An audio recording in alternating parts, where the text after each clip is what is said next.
എല്ലാവർക്കും പ്രോമാക്സിൻ്റെ പുതിയൊരു വീഡിയോയിലേക്ക് സ്വാഗതം. 2023 BS6 ബ്ലാക്ക് എഡിഷനിൽ ഇറങ്ങിയിട്ടുള്ള നമ്മുടെ സ്വിഫ്റ്റിൻ്റെ ഹെഡ്ലൈറ്റ് അപ്ഗ്രേഡേഷൻ വീഡിയോ ആണ്. എല്ലാ വണ്ടിയിലും കാണുന്നതിനോട്ട് കപ്ലർ കണക്ഷനാണ് നമ്മൾ ഈ വണ്ടിയിലും പ്രൊവൈഡ് ചെയ്തിട്ടുള്ളത്. അഡീഷണൽ റിലേ കാര്യങ്ങൾ നമ്മൾ ഇതിന് പ്രൊവൈഡ് ചെയ്യുന്നുണ്ട്. മിൻഡയുടെ റിലേ ആണ് യൂസ് ചെയ്തിട്ടുള്ളത്. അതുപോലെ തന്നെ ഹെഡ്ലൈറ്റിനേക്കുള്ള കപ്ലറാണ് ഈ വരുന്നത്. കപ്ലർ കണക്ഷനാണ് നമ്മളെല്ലാം കൊടുക്കുന്നത്. അതുപോലെ ബോഡി എർത്ത് കണക്ട് ചെയ്തിട്ടുണ്ട്.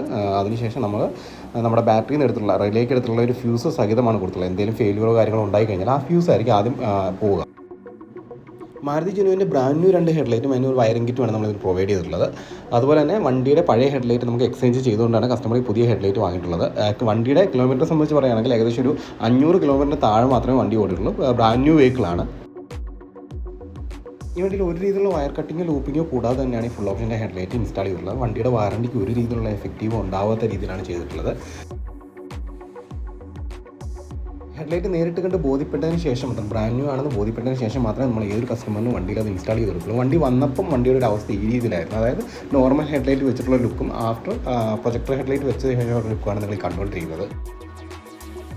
സ്വിഫ്റ്റിനെ സംബന്ധിച്ചുള്ള ഒരു 4-5 ഡിസൈനിൽ ആഫ്റ്റർ മാർക്കറ്റ് ഹെഡ്ലൈറ്റുകൾ വരുന്നുണ്ട്. ഇതിലും വിലക്കുറവിൽ തന്നെ ആഫ്റ്റർ മാർക്കറ്റ് ഹെഡ്ലൈറ്റ് കിട്ടാനുണ്ട്. അത് നമ്മൾ കൂടുതൽ ചെയ്യാത്തതിന് മെയിൻ റീസൺ എന്ന് വെച്ച് കഴിഞ്ഞാൽ ആഫ്റ്റർ മാർക്കറ്റ് ഹെഡ്ലൈറ്റുകൾക്ക് അതിൻ്റേതായ വെട്ടക്കുറവുകൾ ഉണ്ടാവും. കാര്യം അത് ഒരിക്കലും ഒരു OE പാർട്സ് അല്ല. അതുപോലെ തന്നെ ARA automobile research authority of India എന്ന് പറയുന്ന ഒരു ടെസ്റ്റിംഗ് അതോറിറ്റിയുടെ കീഴിൽ ടെസ്റ്റ് ആൻഡ് അപ്രൂവൽ മേടിച്ച പാർട്സ് ആയിരിക്കില്ല.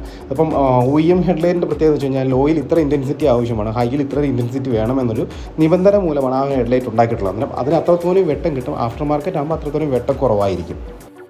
രണ്ടാമത്തെ റീസൺ എന്ന് വെച്ച് കഴിഞ്ഞാൽ നമുക്ക് ഒരിക്കലും റോഡിൽ MVD ഇഷ്യൂസോ കാര്യങ്ങളോ ഒന്നും ഉണ്ടാവില്ല. അതായത് ജെന്യൂൻ പാർട്സ് ആണ് മാരുതി ഫുൾ ഓപ്ഷനിൽ ഇറക്കിയിട്ടുള്ള ആക്സസറീസാണ്. അതൊരിക്കലും ഈ പറയുന്ന MVDകൾക്കോ കാര്യങ്ങളോ ഒരു ഇഷ്യൂ ഉണ്ടാവാനുള്ള ചാൻസസ് വളരെ കുറവായിരിക്കും.